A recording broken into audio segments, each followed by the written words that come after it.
Well, hello everyone, and welcome to the last day or the beginning of the last days. My name's Laura-Lynn Tyler Thompson, and I am very glad to be with you today.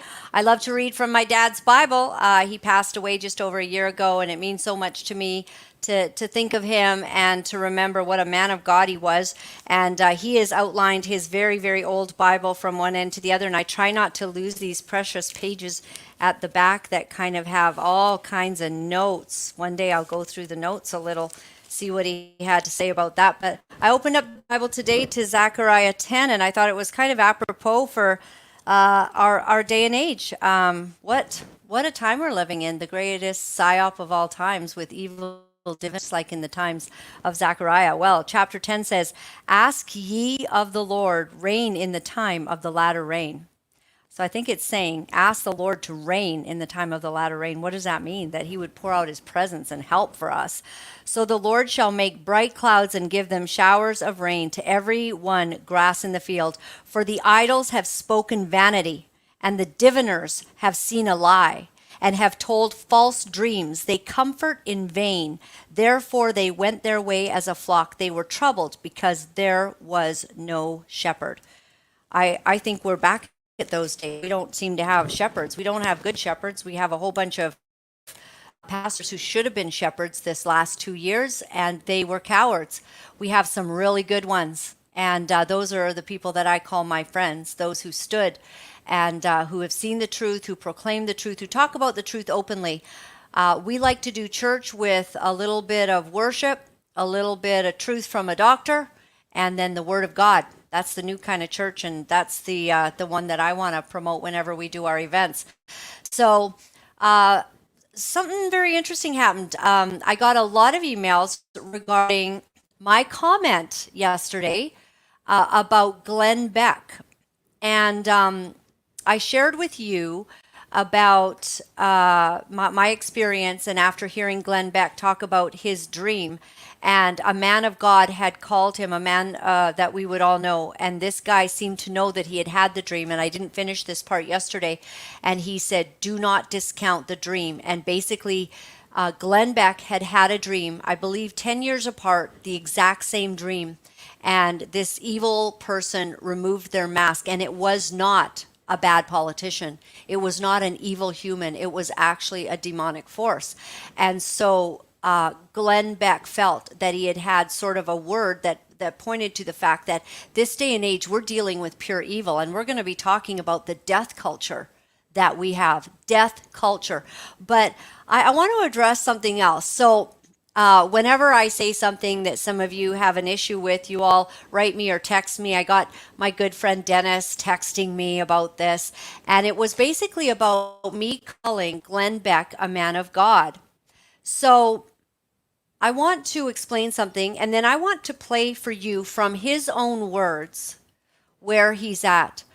The reason that you all were concerned and you wanted to let me know, because some of you thought, well, maybe you don't know, but he's in the Mormon religion. And I do know that. Here's the thing. I've been watching him for a lot of years.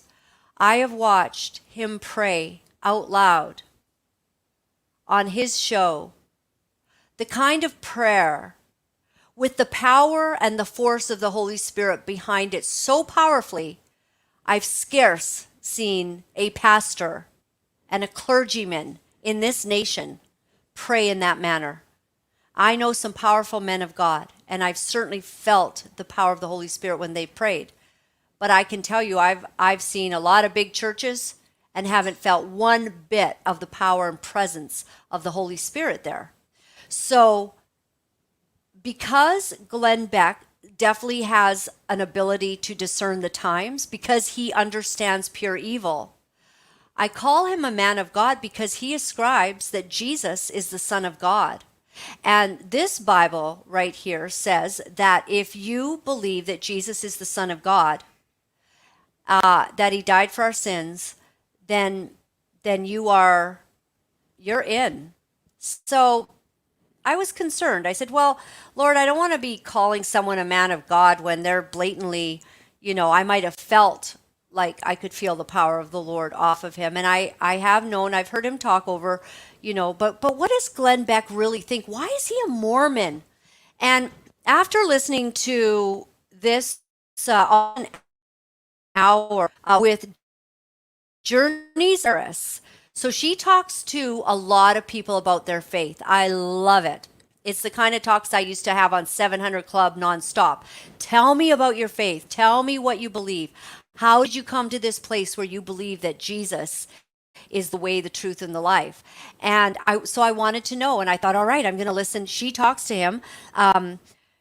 He says, I now understand mercy. So he describes how he was a very broken man. Alcoholism, he lost his wife, he lost his life, his family, his career, just completely broken at one point. And then he met his new wife and they were putting life together. And, he wanted her to marry him. And she said, well, no, because you don't know who your God is. You don't understand about Jesus. And so she said, I can't marry you because we're not equally yoked, so to speak. So he began searching and he went to all these churches. And he went to, evangelical churches, Protestant, Catholic, all of that. And he ends up at a Mormon church because his friend invited him, who currently, I believe, still works on his show. And let me tell you what I think happened here. I don't believe Jesus can be held in a building or in a denomination. I believe the power of Jesus can hit somebody when they are searching. They will find him. I believe that Glenn Beck went into a place where they were so friendly and so kind, and they invited him to have dialogue about things of faith. And he also discusses how he went to see Billy Graham. Billy Graham had tears in his eyes as they spoke, and Billy Graham loved on him. Any issues? And so what happened, just moving things around behind the scenes, we like to do the moving of all of our objects, during the show. I'm just kidding. Okay, so what happens? He goes to see Billy Graham, and they end up talking about God, about Jesus, about many different things. And Glenn Beck was searching for comfort, and he wanted it from a man of God, and he went to Billy Graham. So please reserve all of your emails. Billy Graham was a, Jesuit, I don't know, whatever. Okay, there's so much confusing. It's actually part of the problem. Who is of faith? Who is a man of God? Who isn't? It's going to come down to one thing: the great judge, and he'll judge. He'll judge who truly searched for God, invested in God, who cared enough to ask the deep questions and actually sought God. If you seek him, you will find him. Does that mean if you seek God and you go to some religion that we would probably say we don't ascribe to, that you won't find him? Or will God find you wherever you seek him, if it's about Jesus?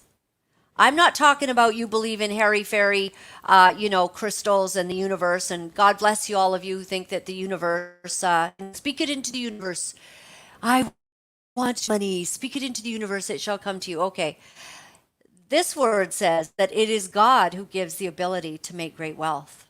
So I choose to speak to my Father in heaven about whatever I'm is not defined self. God defines himself. We don't define him. So I listened to this thing, all to set up for a preamble. I had to listen to 40 before I started getting to somewhere where I could put and clamp my teeth into it. And understand, where is Glenn Beck coming from? Why is he ascribing to the Mormon church? Of course we don't ascribe to Joseph Smith and all of the, the Bible says that any angel comes and declares a different, revelation, you don't acknowledge it. It's not of God. Even the devil can appear as an angel of light. That's why I never read horoscopes. That's why I don't go to a medium. That's why I don't consult a tea leaf reader or go to anybody who says that they can do a seance and pull up the dead. That's forbidden in the word. And if you've ever gone to some sort of soothsayer, what do they call those? You go and see someone and they tell you your future. a tarot card reader, or there's a fortune teller. Okay, so you go to one of these fortune tellers or whatever. Thanks, Shane. Shane's putting in 2 bits now for the show. Fantastic. Second day on the job. So you go to a fortune teller and you are shocked because they know something about your life. Oh, they knew I had an Auntie Margaret, and oh my, this has to be the real thing. And they tell you something that your itching ears want to hear. Well, that information they're getting, I have no doubt that it can be accurate to some respect, because they are getting their information from demons. There's God, there's Jesus, there's the Holy Spirit, there's Lucifer, there's all the 1/3 of the angels that fell, there's good angels that never fell and never were deceived by Lucifer. So on this planet, when you get some sort of word from someone who seems to know something, just because they know something doesn't mean that they are the truth you should be following.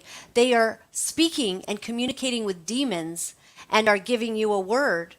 And so I hope that helps some of you to understand why. Well, I once went, to this person, we sat there and they had the cards. They read my life story and they knew everything. And now I go all the time because I want the latest update. Those demons will eventually trap you. They will deceive you. They will give you a word that is not from God. That's the danger. You never open that door. And if you have opened that door, you close it.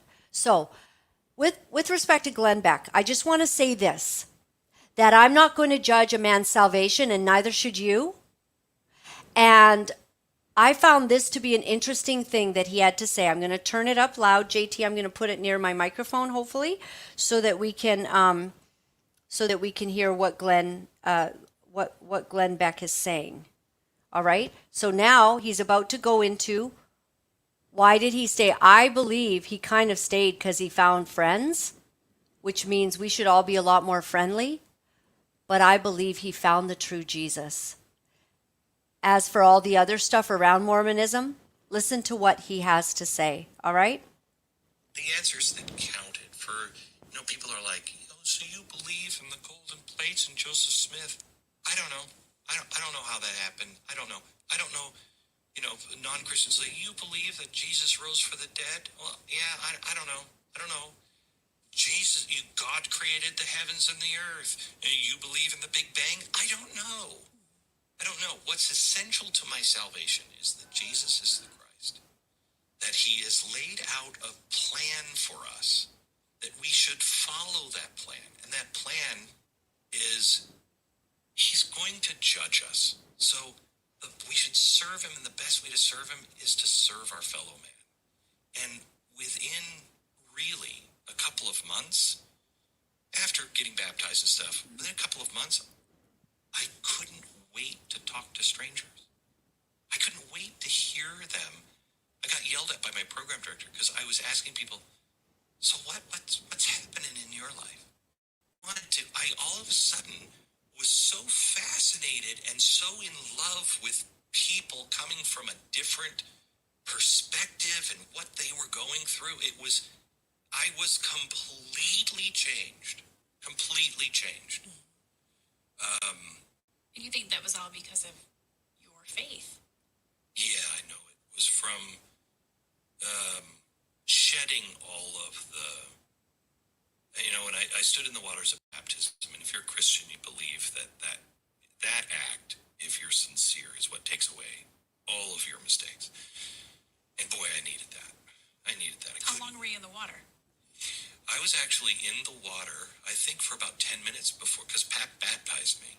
So I was in the water for about 10 minutes before he could get the words out, because we were both crying. And in my head, I was saying to God, never do this. I was saying to God, you promise. There are very few people that need this as much as I do. And I'm begging you, and you promise, if I do what you tell me to do, you will take all of this away from me. I warn you, don't ever say this. I warn you, I won't be the one to break the covenant. Oh my gosh.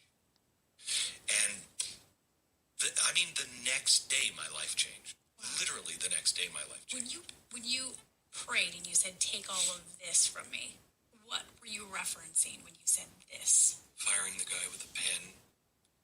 Fired a guy for bringing him the wrong pen. Lousy. He was a lousy person. Lousy husband. So all of that I just wanted to share today on him is he might not have all the doctrine that you and I believe, but does he believe all the Mormon stuff? Apparently not. He sounds like almost a baby Christian, but what did he do? He believed that Jesus was the way, the truth, and the life. He believed on Jesus Christ being the way, and he got water baptized. For the rest of it, and this was done, this interview is now about 3 years old, I believe. Who knows what he's come to understand about who Jesus really is.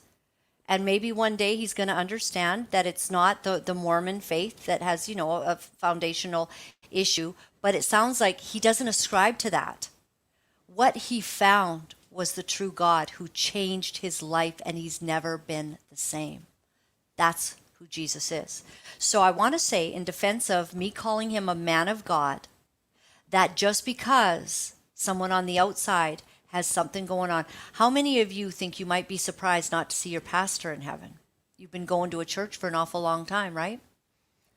I think we'll be surprised as to who's there and who's not, because only God will be the judge of a man's heart and what they received. So all of that to say, cut me some slack too. All right.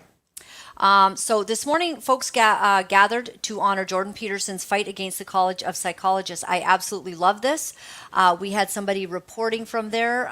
Is it just going to be, let me give you a glimpse of this is what happened in Ontario this morning. The people standing for Jordan Peterson, and can I say Christine Anderson called in from Europe to stand in for him. So take a look. Jordan Peterson here is getting in trouble from his College of Psychologists for standing up and speaking his mind, whether it's against political stuff or just for free speech and human rights or his own opinion. Doesn't matter. It's oppressive and it's not to be accepted. So, and a College of Physicians or psychologists or any type of government organization like that needs to be stomped into the ground if it thinks it's going to violate someone's rights. So we're here to demonstrate at least that we're in disapproval, and we'll see how things go, and we're going to support him in his endeavors to sue them. Oh my God, how are you? What are you doing here, Max? I'm doing my best to promote our freedom, and it's all about freedom of expression. I know, Laura-Lynn, you're always there, you're always with us, so thank you for what you're doing on your show, and it's because of you that the freedom convoy, the freedom fighters are growing step by step. We are here today in support of, yes, Jordan Peterson, I love Maxine. but also in support of all these courageous Canadians who were silenced, sanctioned, or lost their job because of their words, because of their convictions. Regulated professionals like psychologists, doctors, nurses, pharmacists, and lawyers. All these people fight for us.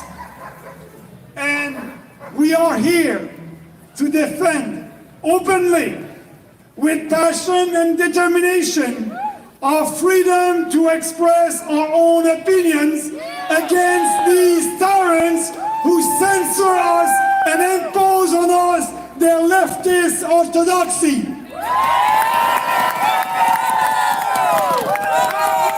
That's the guy. I can tell you today that together we will win that battle because we are on the right side. Bad guys are always the ones who censor. And we will win that battle for us, for our children, and for our country. Stay strong and free, and always fight for what you believe. Thank you. Thank you. Freedom, yes. Thank you so much for giving me the opportunity to support you actively, and if it's even with this small and brief phone call. And secondly, I would of course like to thank each and every one of you who made the effort and came out today to stand in and support this rally. And by doing so, you are actually defending freedom, democracy, and the rule of law. Thanks for being there. You guys are awesome.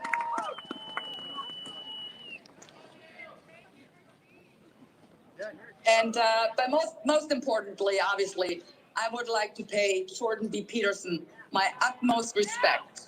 I became aware of him when he spoke out against Bill C-16, which he very accurately back then described as legislation to compel speech.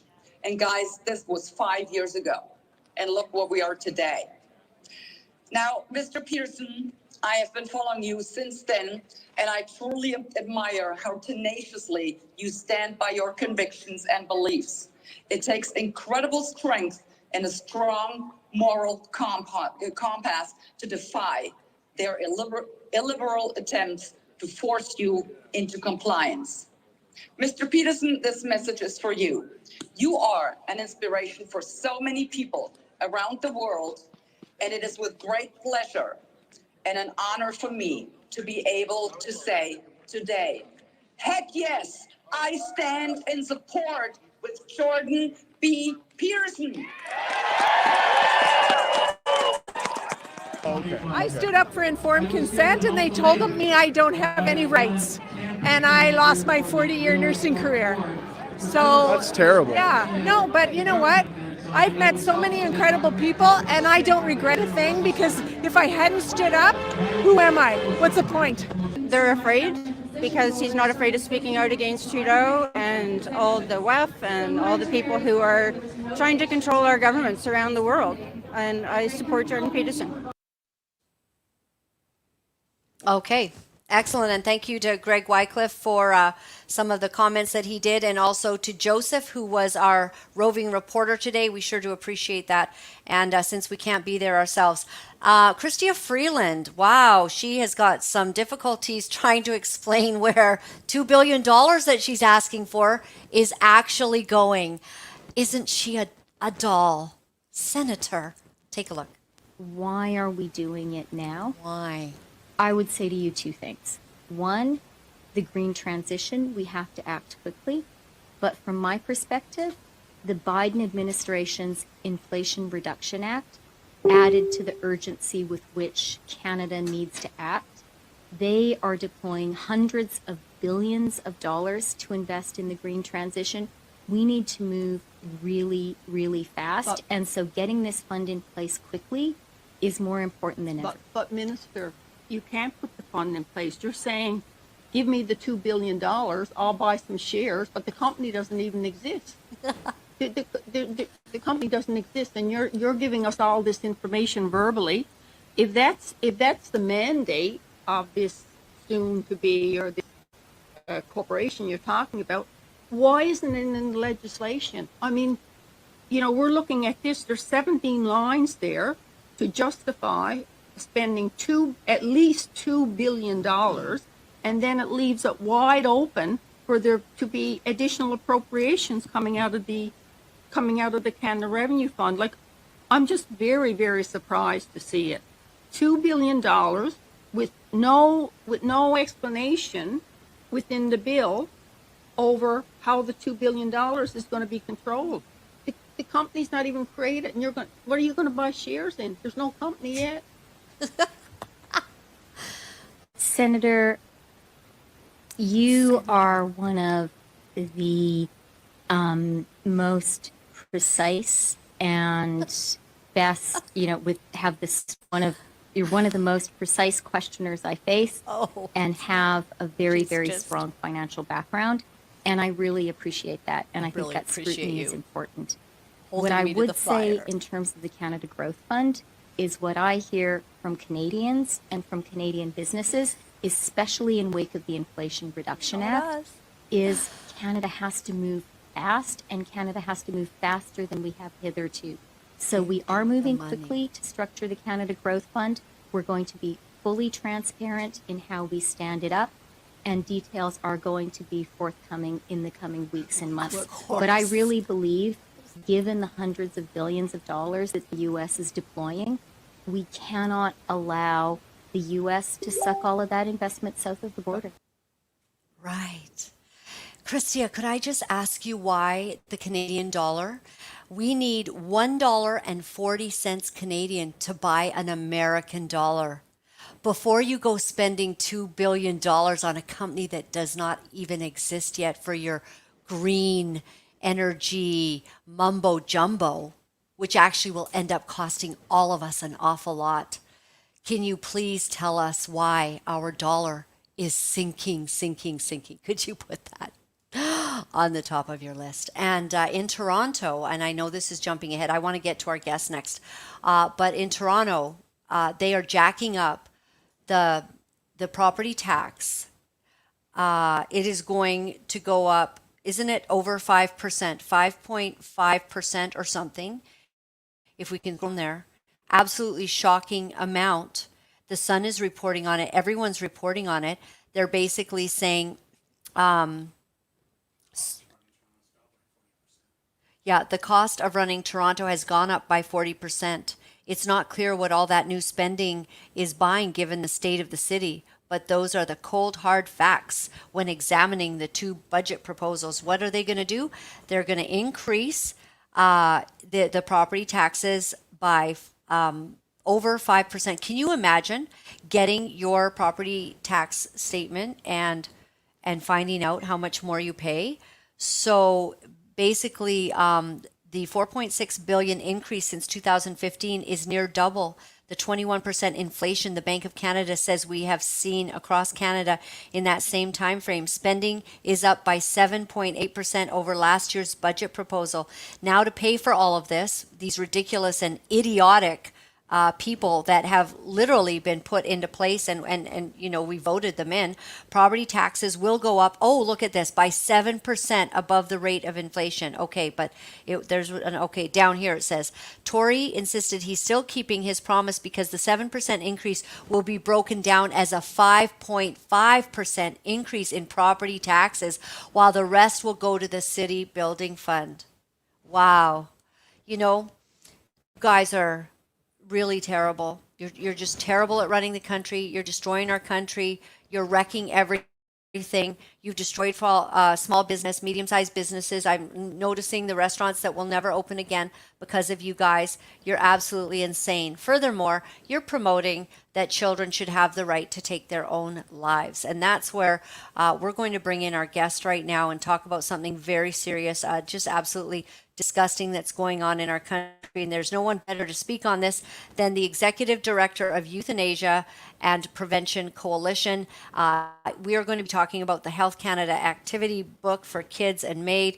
Can you believe it? I can't even begin to understand how we've gotten to this death culture where people are literally given the choice of dying, and it doesn't even seem to matter what age they are. Mr. Alex Schadenberg, thank you very much for waiting in the wings. Thanks for being with us today. It's very important we talk about this topic. It's been in the media quite a bit, but the fact that this Health Canada book for children is to do two things. One is to make our children think it's okay that grandma's being killed by lethal injection. But the second thing is just to normalize it generally within the culture. The concept is that not everyone thinks that killing grandma or grandpa is a good idea, or killing the person with a disability down the street is a good idea. So what we're going to do is we're going to normalize it. We're going to tell our children that this is a good thing. We're going to tell our children that this was all about their free choice, and it's what we should do.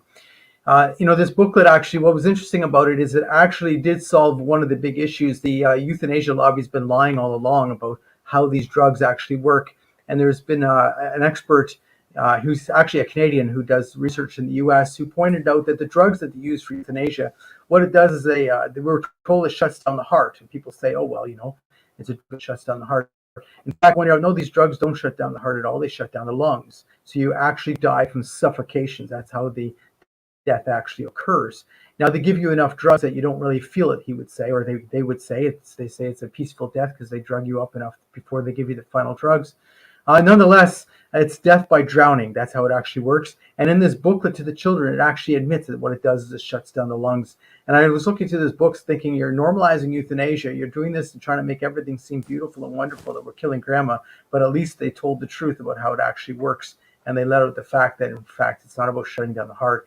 It is about causing your lungs to be unable to work, and you die by suffocation. That's how you die by euthanasia. I'm just trying to imagine, Alex, like what that would feel like drowning, like you can't breathe, and you're still cognizant. I don't know. I'm sure they're drugging you as well, but Right, they were debating that. They were debating that during the Bill C-7 debate, because we expanded euthanasia in March of 2021, and during that debate, experts were pointing out actually how the drugs work, and the pro-euthanasia people were saying, yes, but that's okay because we give you enough drug that you go into a sleep very quickly and you'll never feel it, etc. And in fact, the experts were saying actually dying by drowning is a horrific way to die, but you've drugged them up enough that they can't actually say that to you. But that's actually how it works. But let's get into this further, because it's not this booklet is terrible enough, but right now our parliament's been debating expanding euthanasia to what they call mature minors. So you might realize there's been a parliamentary committee discussing. So they had a parliamentary committee of senators and members of parliament. Now it's overwhelmingly, because of course you have a liberal government, it's overwhelmingly pro-euthanasia, this committee. But one of the issues they were looking at is, I say, euthanasia for mature minors. Now, this is a serious issue because, once again, euthanasia was sold to Canadians under this concept of freedom of choice and autonomy. And when we're talking about, children who are mature minors, meaning that, the doctor would say, yes, this person's capable of making decisions for themselves. The point of it is are they actually truly autonomous? This is the whole point. This was supposed to be about autonomy and everything, but in fact, it's not. It's about ending life is what this is about. If you were to hand it to mature minors, then of course I've said, well, the questionable autonomy that's related to the issue of mature minors, well, then that expands it further, because now the issue of autonomy is really now in question. The issue of competence is really in question. So really it comes down to what this is actually about, which is killing people who are going through a difficult time in their life and who are asking for the life to be ended. But in fact, what we're seeing, and we've seen all these stories now, we're seeing people who are going through poverty, people who are fearing homelessness, people who have not received medical treatment, and they're feeling hopeless in their situation, asking for their life to be ended. And of course, they're being approved and they're being killed. It's very sad. Someone on the feed made a really good point that we're not, we don't have the death penalty, a kind way to die after you've serial raped or serial killed, or you've murdered people. We don't have a kind way to allow. We let them live and we support them living for the rest of their lives in Canada. I know this is not a debate about the death penalty, but if it's such a beautiful way to go, let's let them go beautifully, to their place. But well, sadly, if they're in jail and they've, let's say, murdered someone, and they are in jail for life, but now they come down with a medical condition that's serious, they can die by euthanasia. And I'm not suggesting that we should have the death penalty. I'm not getting into that. What I'm saying is, yes, you can see how this is really ridiculous, how this whole thing comes together, because supposedly they're going to jail not only to protect society, but because they committed a heinous crime. Right. And in fact, what happens then is, they could die by euthanasia, though. Yeah. Yeah, it is It's fascinating. pretty ridiculous. Such a death culture, and we have people that are saying that they're upset and they call to a government office saying that they need more help or whatever, and getting suggested to them now, well, have you thought of MAID? I just read a story yesterday about another person that it was suggested to them. They were just in shock. Of course not. Like, I'm not calling you, asking you about, how to die. I'm asking you how to live better. And Right, our that's culture exactly is reaching a very sad place. Well, the shocking thing of the veterans with PTSD or the veterans who have been asking for supports and they've been told, well, you could have euthanasia, is these are veterans that often served our country in places that maybe they didn't want to go. Maybe they're serving our country because they entered the military to serve us as a nation. And maybe they didn't want to go to Afghanistan and they didn't want to be there, and now they're there and they experience some horrific things that have happened to them, like the Christine Gauthier, for instance, who was asking only for a wheelchair ramp. She's a Paralympian. She was a veteran in our Canadian military who got certainly heavily injured in such a way that she became a Paralympian afterwards when she recovered. She's asking for a wheelchair ramp, and she's told, well, I'm not going to give you a wheelchair ramp, but if it's really that bad, you can have euthanasia. This is insanity. But let's look at the actual effect on the disability community. That people with disabilities were saying we're opposed to euthanasia because we know that a lot of us are already going through difficulties. So if you're going to allow euthanasia based on chronic conditions or how they defined it, irremediable medical conditions, well, that will mean that almost anybody with any sort of moderate to severe disability now qualifies to be killed. So in their dark days, when they're going through their difficult time, which we all do as humans, we all go through difficult times. Now, when they're thinking that their life is so difficult that maybe they're thinking about death, the doctors agree. We'll solve your problem by killing you. To me, this is just insane. It's gone beyond insanity. But the problem from the beginning is we said it's okay to kill. That's the problem. We said it's okay to kill. So what we're doing now in this country is we're debating, well, who can we kill and under what circumstances? That's all we're doing. And of course, if it's okay to kill one person for one reason, then it's less difficult to now approve it for another reason. So with this book for children, have we found, like, whose idea was that, and what are they saying their reason for telling kids about this is? First out wrote about it in July because it was through the Palliative Care Initiative with Health Canada, and the concept was that children are experiencing or seeing or being part of this euthanasia. They may be their grandchild, maybe the grandparents, maybe a parent, someone who's dying by euthanasia. And how do we explain this to them? So this was the concept. But when you actually read the booklet, it's pretty insidious because what it's doing is it's of course it's using lesser easier language to understand because it's oriented towards children. But for the first time I read it, no, this isn't about explaining death to children. This is about normalizing killing. This is about talking about how beautiful, they just pass away. It's all soft. It's all wonderful. No, wait a second. You just killed grandma. That's what happened. We can say everything we want. We could call it medical aid in dying as we're doing in Canada because it makes us all feel better. But what actually is this? And this is what it comes down to. And we want to ignore that fact because then we feel uncomfortable. We feel uncomfortable when we talk about what it actually is. This is about, killing someone by lethal injection. Now, maybe they asked for it, but let's be brutally honest about our human condition. There's lots of reasons I might be going through a terrible condition. There's lots of reasons I might think that I want to die. And in fact, that's not new to our human condition. It's not new for people to experience suicidal ideation. I wish that wasn't happening in our human family, but it does happen. And it's sadly, now as we've legalized euthanasia, and in these circumstances, we're agreeing that, yes, your life is not worth living and we'll kill you. I think we need a caring society. I believe in a caring society. If you're going through difficulties, I don't want you to suffer. I want you to be cared for. I don't want you to be killed either, because if I can kill you, then you can kill me, and I don't feel comfortable with that. Wow. I remember a psychologist, I did an interview and I never forgot what he said, because he said after very bad depression and you're going through something terrible and you want to die, within 2 years, your life could be completely different. And most often you just have to wait a season of time and the sun shines again and people come into your life and love blossoms again.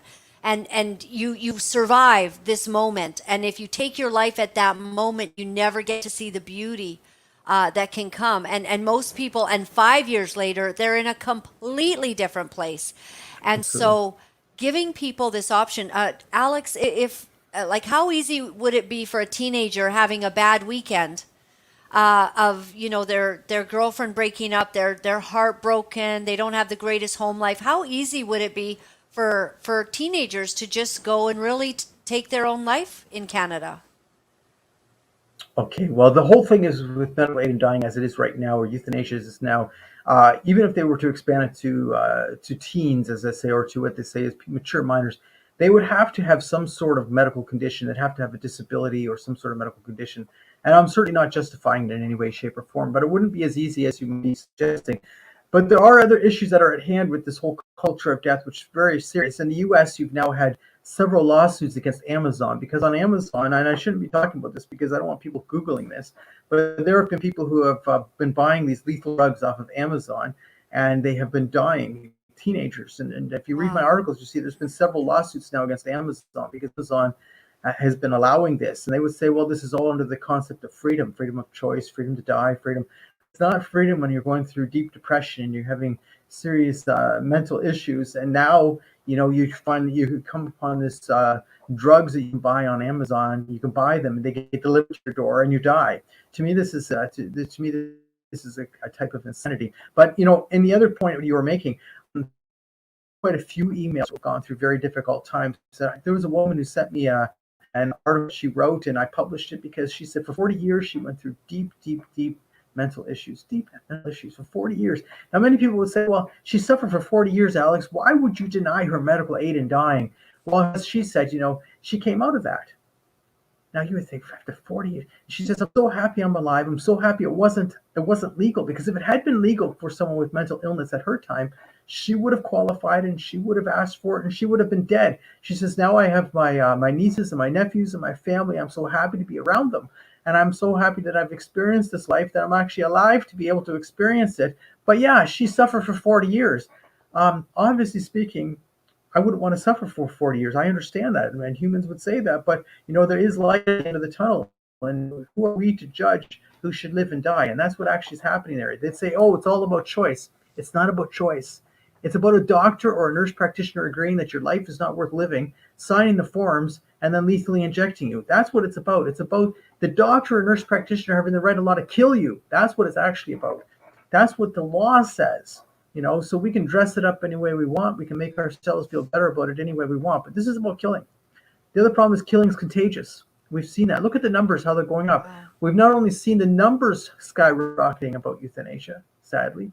Like Quebec just put out their report. It increased by 51% last year in Quebec. 51% in Quebec alone last year. But also the types of euthanasia, what conditions has just skyrocketed. All these conditions that we never considered. They thought, we'd be able to control this.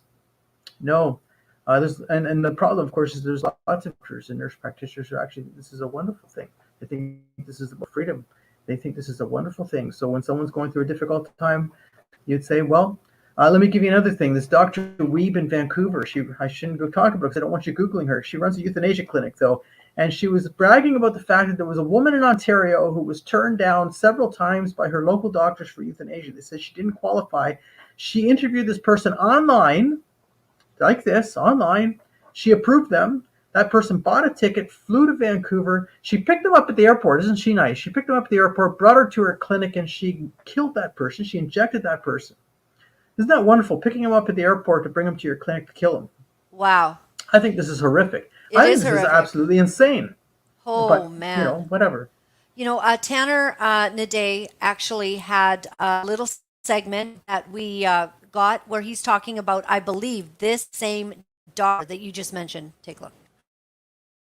In 2018, Dr. Weeb boasted to her colleagues, quote, "One of my patients who booked her death, I came to see. She was in the hospital. I came to see her about 5 days before her booked death. And I said, just, wanted to know if you're still feeling the same when we last talked. And the patient said, no, I've changed my mind. I was scared, but I'm not scared anymore. I'm fine. And she actually died on the day that she booked her death," end quote. That's tragic, and it should make all of us shiver with sadness. But what does Dr. Weeb and her colleagues do? They laugh. They laugh like demons. So, if anyone wants to know why we're struggling against this legislation so fervently, if anyone wants to challenge us on our zeal to see this unjust law opposed, it's stories like this that force us to preach the truth. Just who exactly are we struggling against?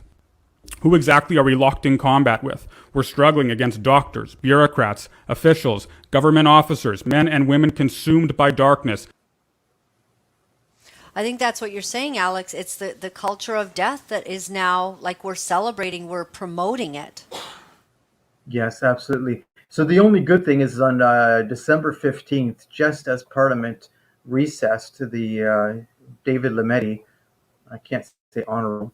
Anyway, he announced that they're going to be delaying euthanasia for mental illness in Canada, but he didn't say that they're going to stop it. They didn't say he's going to prevent it. They said they're going to delay it. So it was supposed to come into play or into legal force on March 17th of this year. And so now they're delaying it. And I think one of the reasons he's delaying it is because he had a lot of political heat over the fact that so many people with disabilities who were in poverty or unable to get medical treatment were dying by euthanasia. And these stories were so horrific that he probably thought through that maybe we ought to come in with a few extra rules around euthanasia for mental illness. The problem is that people with mental illness, when they actually sadly might still allow this in the near future, these people are often living in the streets. These people are often going through poverty, and we should be helping these people. You know, when you hear the experts, they say, you know, it's supposed to be an irremediable medical condition, but I can't tell you which of my patients is actually irremediable.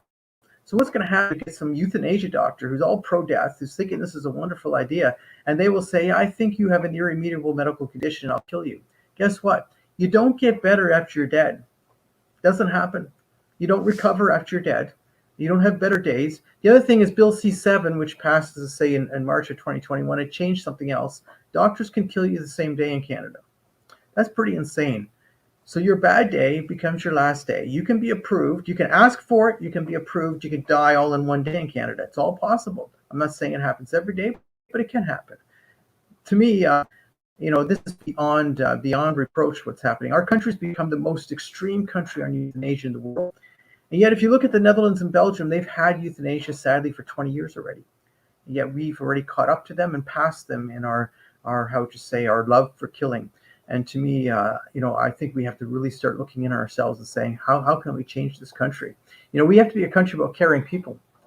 You know, if you truly want freedom, then you need to care for people. Now, finally, my comment about capital punishment, I'm going to throw this in. In 1972, we had a Supreme Court decision on capital punishment in Canada, and the Supreme Court decided that capital punishment should never happen in Canada. And it wasn't until 76 that they reversed the law, but it doesn't matter. The Supreme Court decided in 72. What was part of the decision in the Supreme Court decision? They said it was inhumane to ask one person to kill another person. That's in our Supreme Court 1972 on capital punishment. It's inhumane to have one person kill another person. And yet we're doing it all the time now under euthanasia. Every To day. me, the insanity has gone beyond the insanity. So when we brought up that argument in Parliament, they would say, oh, that was capital punishment. This isn't the same thing. What are you talking about? We're killing people. Different circumstances, of course, but we're killing people. And you know, the other thing, Alex, before you go, but is the rise in people feeling that their parents' lives were taken by heavy-duty drugs that were not approved by the family when a person was incapacitated. And I'm seeing that story more and more come across my desk as well. So it's becoming like the norm. And so we're basically going to take liberties with your loved one, your senior loved one who's at the hospital. And you know, of my Mr. Jessam, Glenn Jessam from Nova, has a horrific story, and he absolutely believes that his mom's life was taken, and it was through these heavy-duty drugs, and no permission was given for that.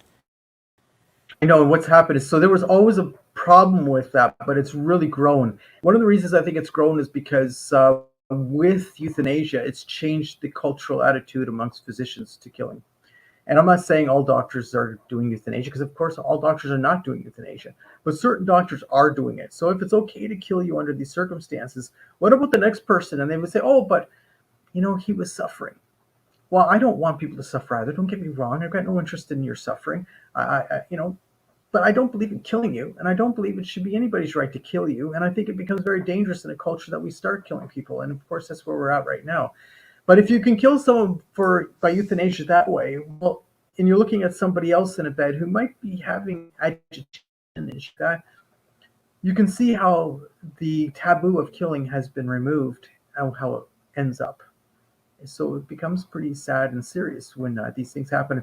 And so I don't know the actual story you're mentioning, But I do agree that we've been getting lots of stories about the same situation, and sadly, it's becoming more common. You need to have people protect you in the medical field. So we're always talking now. If you're someone who's older or having certain medical issues, you need an advocate.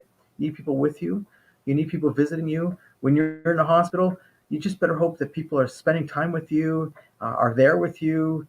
And why am I saying that? Well, because it's harder to do something to somebody who has family members around them who are caring about them, who are being there, who say, Dad, we love you. It's harder to do something to someone like that than to someone who no one ever comes to visit, who lays You're in that so bed. right.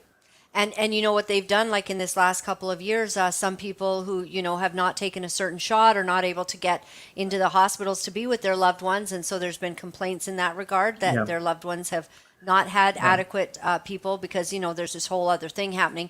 But I personally was blessed to be able to be in with my father. He had COVID pneumonia, and I was told by 2 hospital people that he would have died if I wouldn't have come and been there nonstop. I was there for 10 hours to the point that the nurses complained, like, why are you here so long? And, I didn't feel like letting them know, well, because I don't want your wickedness to hurt my dad. And I did feel that there was a lack of compassion and care. That's number one. I did not trust them for a second on what the care that they would be giving. And we are in a very bad place medically in all realms. But this whole MAID increase, and I know there's been a battle even in senior homes where there was one place, the Delta Hospice Society, that fought so hard to have one seniors home where they wouldn't even be offered MAID. Like MAID was not on the table. And I'm on the board of the Delta Hospice Society. Yes. Yeah. Oh, you are. You know about it. Yeah, I know all about it. Yeah. Well, I'm going to say a couple things. Well, it may be near to down anyway. But the fact of it is not all medical people are horrible. But there's enough people in the system who have bought into this killing mode that it's a serious problem. You don't know who they are. It's not like an old Western where one guy comes in with a dark hat and the next one comes in with a white hat. You know the difference between who's who. You just don't know. Secondly, you were a loving daughter, and thank God you were there for your father. But we need a lot more of that. And that's because as human beings, we really do need people there for us. We need them to be there for us. We need them to be also, it's better for the medical staff to notice there's someone there who loves you. It makes a big difference when they say, oh, this person's got, a daughter that just loves him so completely. Then they start treating that person better, not because they're any different than the next person in the other bed, but because they recognize that there's someone who really cares.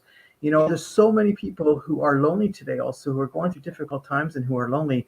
They need someone to be at their side more than ever before. Don't let your loved ones sit alone in a hospital bed. Don't do that. Don't do that at all. Be there for them and help them as much as you can, even if it means putting your work aside for a tiny bit of time. Euthanasia is a serious problem also because as human beings, we all go through difficult times. Every single one of us go through difficult times. And when you're going through that time, you might feel like your life should be ended. That's not new to the human reality, but now they can kill you. Right. Now, on a bad day, you can make that decision in a bad frame of mind. And that is the sadness. Now on a bad day, just, that could be your last day. That's yes, right. That's and possible. They're all too willing to make it easy. There are enough people in the establishment now who are really pushing this, and it's become a crusade for them.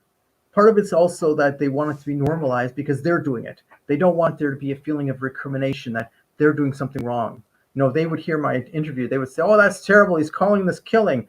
Well, what is it then? Tell me what it is. That's what it is. You can say what you want about it. You can dress it up. You can call it all the words you want, but that's what it is. I'm sorry to say it, but that's what it is. Right. And it doesn't Absolutely. make me feel any better saying it. So. Well, Alex Schadenberg, thank you very much for your work in this area Thank you. for shedding the light on what's happening and for standing so courageously. I appreciate you more than you know for what you're doing for our country. Thank you. Thank you very much for having me on your show. Thanks, Alex. Well, I'll take that cough drop there that you got for my my ongoing cough that I seem to be struggling with here. Seems like just in the last couple days, I got like a little bit more, I was getting rid of that long cough, but that was a fascinating interview. And I just appreciate Mr. Schadenberg basically enlightening us on this issue in Canada. And Canada has become, just so you know, one of the most liberal euthanasia countries in the world. And that is absolutely sad and despicable, and I'm not proud of it at all. At all. I know that when my dad was very close to death, we were given a whole bunch of different needles to help him with pain, and we knew that there was from the most, lightest to severe. And my doctor even said, yeah, they ordered the big shot. Apparently there's like one shot, like he's going to be dead in 10 minutes. That shot, and our doctor wouldn't even fulfill it because she said, there was no way that we were going to be using that, and we certainly wouldn't have been. Okay, well, we sure had fun watching Chrystia Freeland, didn't we? How about let's have a little look. Trudeau remarks on how the 2020 pandemic, even though it aged us all, speak for yourself, sir. You are looking like you're aging. I'm sorry, that'll probably take away your ability to get actually elected again, because it was basically on your looks. So that's kind of sad for you.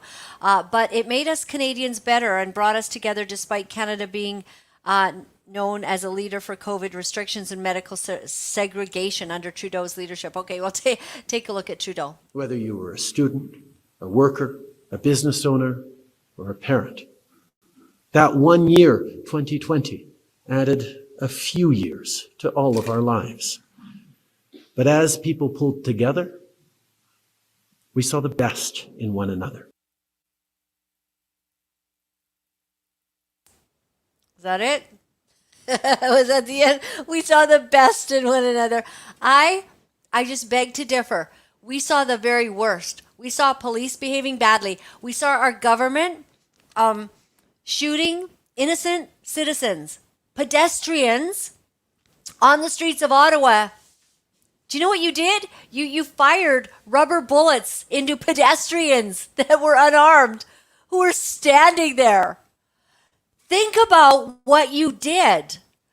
Even the day that the truckers pulled out, that's when you sent your thugs in, the ugly suits with no identification, so we'd never know. I looked into many of their eyes right there. I looked in their eyes. Some of them were human, and I didn't think they looked too happy about doing what they were doing. I saw a soul in there. Some of them, as I was on the streets at the end of Convoy, the Freedom Convoy 2022, loved it. 5 weeks of the best stand I've ever seen in my whole life. I will never forget it. It was beautiful. The way Canadians came together and sang together, laughed together, cried together, loved together. You turned it into something evil, tried to, and then you shot at people and threw that smoke to try to disperse Canadians. And the truckers already told you to stand down. Blazing. We didn't see the best come out when doctors have, literally mistreated unvaccinated people. We didn't see the best come out when your police officers have had to fulfill these restrictions, when you put pastors in jail for feeding the homeless. No, we didn't see the best. What a pile of crock. I don't know what world you're living in, but it certainly wasn't the world of us freedom-loving Canadians. Oh, unbelievable. Okay. What we have next, another video breaking some basic income motion, a basic income motion put forward by the City of St. John Council was passed unanimously. Take a look. Guaranteed livable basic income. I will call the question. All in favor? Opposed? Motion carried unanimously. We're calling on higher orders of government to work together to implement a guaranteed livable basic income. And if you look at our incomes in the last 40 years, they do not sustain the purchasing power they need, which creates tent cities to shelters. And we're just seeing a proliferation of them. We now have 16 food banks. I think when we started, we had 1 or 2. So this has been going on for a long time, and I commend you on that, and it is a national issue. Provision of a guaranteed livable basic income would benefit individuals, families, communities, and protect the most vulnerable in society. It would also support community resilience by facilitating the transition to a local economy that responds to the climate crisis and other major challenges. I had actually spoken to Dr. Rob Moyer from UNB. He's one of the economist professors there, and we discussed a lot about the research that's been done. And there was a lot of research done in Manitoba, and they said that there were some groups that were concerned that people would refrain themselves from working if there was a basic income.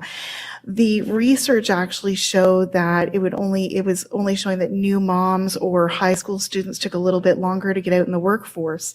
But most of the research is quite favorable for this. I think this is an important step and commend Councillor McKenzie for doing so. We take on a lot of advocacy roles at the city, and I think this is an important one of those. I hope we don't lose sight of our need to be aggressive in challenging our status quo in City Hall so that we can do our best to make sure that we are bettering the lives consistently of folks who need it. I do sit on the 8 cities of New Brunswick, and we have talked about it there, and I've been to the Mayor's Congress for the Atlantic Mayor's Congress, and so that's where I guess we first heard about it, or I should say I first heard about it. It's a great idea, and it's been great to have you here tonight to be able to answer any questions and to just hear some of the comments from my team here and all of the literature that was provided. It's been helpful as well, so really appreciate you being here. Right. So we don't know what bill that is locally there in St. John's, but they've tried this in Finland, and the point is very good. I didn't really see anyone answering to it.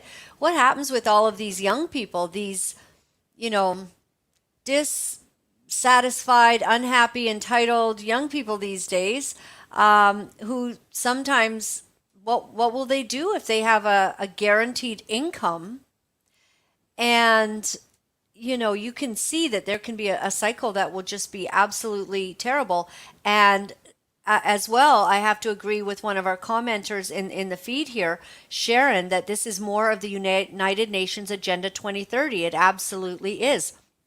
Sustainable development goals where we just give everyone money for doing nothing. It does not encourage entrepreneurship. It doesn't encourage getting a better life. Welfare basically has been the same thing. Welfare keeps someone. I remember having a friend that was on welfare for many years, and I helped to get him off of it because he was so afraid to let go of that little bit of money. And I said, yeah, but if you do this, if you expand your thinking, if you, get into business for yourself, and eventually, actually, he did, and was making a really good paycheck daily. But it was very hard to release that, that soother that he had become accustomed to. And so this is happening, everyone. They're just, you'll own nothing and be happy. This is how they'll do it. You own nothing. Your income tax is going up. Your property tax is going up in Ontario, and they'll probably be doing that other places in the world. Our dollar is going down here in Canada. It's really in my lifetime, I've never seen it at $1.40 per US dollar. I've never seen that. Have you guys? This, no one's talking about it. Have you heard that in the news anywhere? I haven't seen even an article on it, how bad our dollar is right now. And so, it's not good. So there's new data that shows the emergency room deaths in Nova Scotia were up 10% in 2022 from 2021. And what's going on in Nova Scotia? This was the disgusting, isn't that where this story was from the other day that we ended the show on?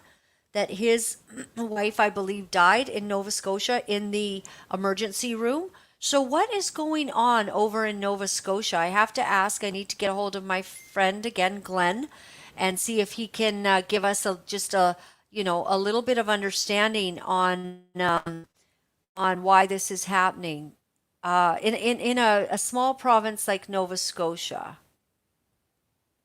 I mean, you don't want to end up having to go to that emergency room, do you? I don't think so. All right. In Saskatchewan, upcoming immunizations are not shared with parents, guardians, students according to school immunization form by the Public Health Services in Saskatchewan.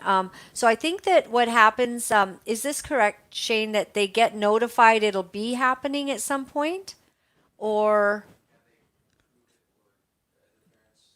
the parents consent in the beginning, but then they just never talk about it again, right? So you kind of approve upcoming immunizations.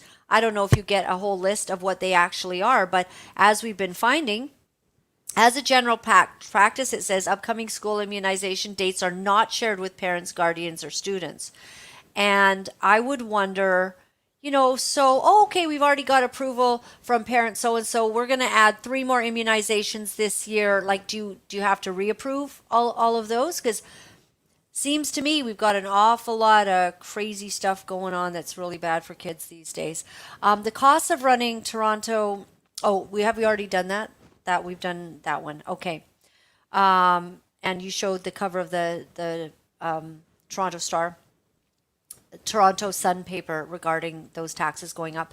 So this next video, are changes in the weather putting people at greater risk for health issues? That's a question everyone's asking. Let's look. Wildly fluctuating weather could be putting Victorians at greater risk of cancer or other illnesses. A Monash University study has looked at the long-term impact of the city's famous 4 seasons in one day, with surprising results.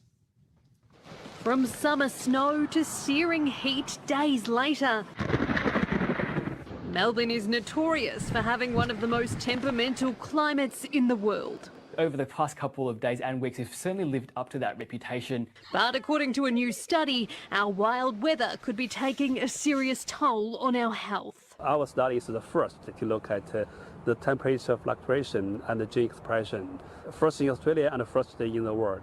Researchers from Monash University collected blood samples from 479 people exposed to fluctuating temperatures each day for a week. They found significant changes to genes linked to diseases like breast and colorectal cancer, schizophrenia, depression and bipolar.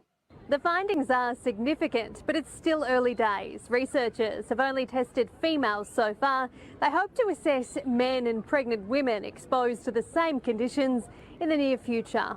1.75 million deaths are associated with unstable temperatures around the globe each year, and older Australians face the biggest risk. Researchers hope the breakthrough will lead to further action against climate change. In the meantime, there are small steps you can take to protect yourself. When you are indoors, I think it is better to make the temperature as comfortable as you can to mitigate the impact of the unstable temperature. I saw something recently. I think that the temperature on the planet has risen. It was, I wish I had it right in front of me, but I think it was 0.03. You remember that as well? Okay, good. Yeah, because if you can confirm that. So the temperature on the planet in the last many decades, it's the temperature has not risen an excessive amount. And people who have seen the snow and the rain and all of that have been happening say, they remember, bad snows and all of that. At the same time, people I know, especially in Alberta, Saskatchewan, and farmers and things like that, say that there have been some temperature and strange, things that have changed. And they believe that there are things that the government is doing that's actually causing that, like the, seeding of the skies and all of that. And so we do know that Canada and the U.S. have an agreement that they will not do any of their weather modification within 200 kilometers or 200 miles of and now that's a big difference. 200 kilometers is definitely a lot less than 200 miles, but within a certain amount of the border, they're not going to be doing their weather modification. They actually have an agreement. So what does that mean? Well, if they don't really admit to doing this seeding of the air, like what are they doing that's weather modification? It's in their own documents. There's a Canadian document that we've highlighted on this show in the past. So the next thing that they want to do, are you ready for this, ladies, is take away our gas stoves. And this is actually really about ventilation, maybe they're talking, but in the United States, it's a big movement to remove all gas stoves to be replaced by electricity. Take a look. The science is showing us that having a gas stove in a small apartment, especially with bad ventilation, it's like having a car idling there. And if you have young kids, it can affect cognitive abilities and as well as asthma. So there was a restaurant guy that was on Tucker Carlson last night, and he was talking about like how detrimental. Of course, you have to have good ventilation if you're going to be cooking with a gas stove. You have to have that fan going, and you can create it. That's the problem. Not, yeah, good ventilation, period. Yeah, because, you know, you're burning things, and I mean, that's a regular occurrence, right? Yeah, just got a big thumbs up for that from the big boss over here. So, so that's the issue. Have good ventilation. But seriously, this whole new Green Deal, this whole Agenda 2030, they want to take away the gas stoves. Can you imagine? So I was asking JT last night if this is what they're proposing. Like, are they just going to say, oh, yep, you can't use your gas stove anymore?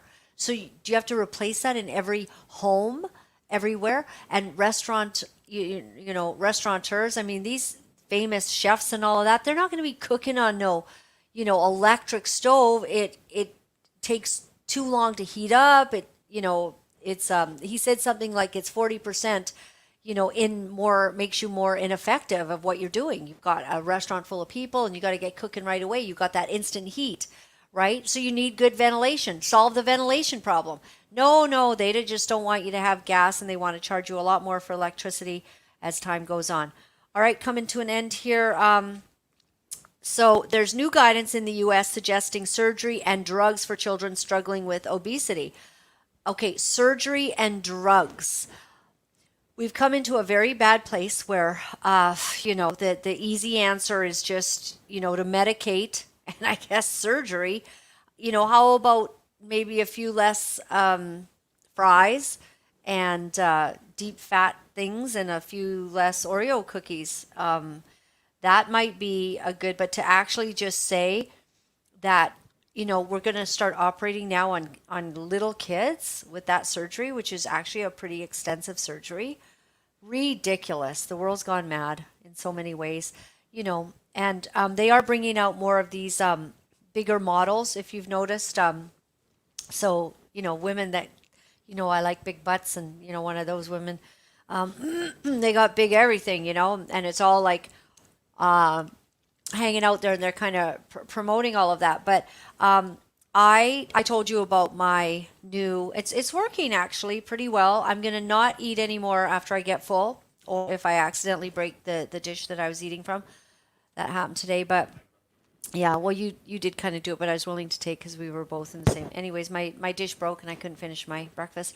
But, you know, once you're full, just stop eating. Like, that's a good diet plan. Just stop eating. You get full. We could all, you know, take a lesson from this. The other day, I got a couple little zoo sticks and jalapeno poppers from a little drive-through, right? That was mine. I got JT a burger, and I had them. But you know what? I couldn't finish. I think it's 2 zoo sticks and a half a jalapeno. And I noticed I was full. I literally stopped. And I folded it all up and I put it in the fridge, and I'm feeling kind of hungry right now. I think I'm going to go warm that up, right? And it had, you know, something to dip in. Like, I literally stopped. I stopped because I made a new rule for myself that when I feel full, I'm going to stop stuffing my face, because that's not good for my body. And the Bible has a lot to say about being overindulgent. It says in everything with moderation. Gluttony is a sin. Gluttony, eating too much, is a sin. So I don't, and that doesn't mean that it's people that already have a weight problem, you know, oh yeah, they must, oh no, look at yourself, right? We're all carrying a little bit extra. I mean, it's hard to find anyone that's svelte and fit these days. Everywhere you turn in a public place, if you want to look, there's a lot of excess. And I don't think we need to be doing that. And, but I also don't want there to be too little. We have one more video. Okay, so yes, what is that? Go ahead. Okay, I don't know. Okay, right, I see. I think I see it here. So here's a video. I missed it. Researchers hope 3-in-1 jab will ease vaccine fatigue.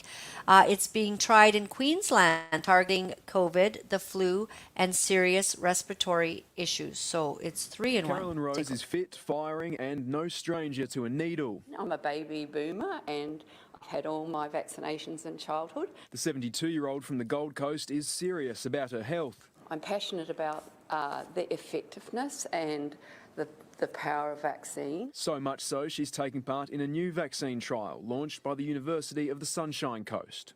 If successful, will ultimately help participants receive, one dose, and that could be potentially covered for all three. A 3-in-1 Moderna mRNA vaccine designed to battle COVID, the flu and respiratory syncytial virus, or RSV, all at the same time. It would certainly have a significant impact on community. Especially against the potentially deadly RSV, of which there is no current vaccine available in Australia.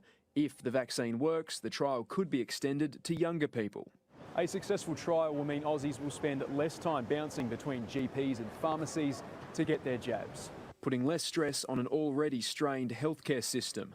The 13-month trial is seeking healthy volunteers between 50 and 75 and pays $150 a visit. Keep your money. That's what I say. Keep your money. I'm not interested in your $150. And this is them now moving mRNA into all vaccines. And that's the plan, right?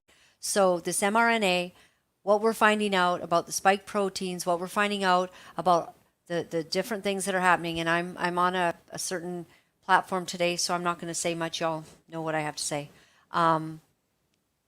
This making it easier. Wow. I'll just stop there because if you want to know how I really feel, you might want to check out my Rumble channel.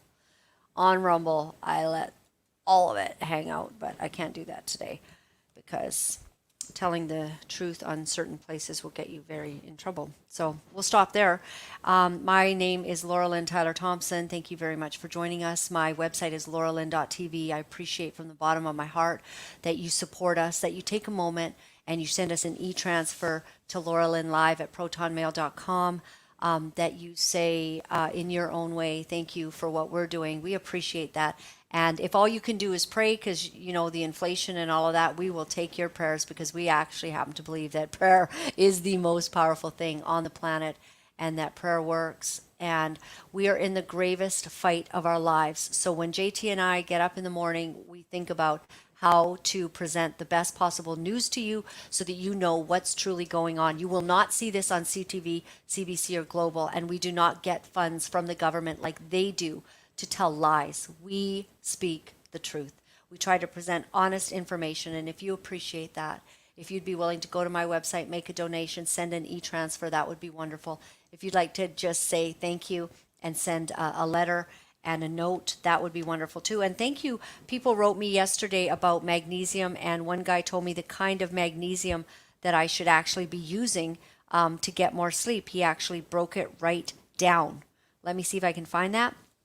And if you are looking to invest in something that would be more safe right now than our dollar and our current currency, what's going on in the banks, people are saying that you maybe shouldn't be hoarding your cash, then you might want to look into buying gold and silver. We recommend Steve Merrill from Kelowna, British Columbia. He's been in the business over 20 years. He's rock solid.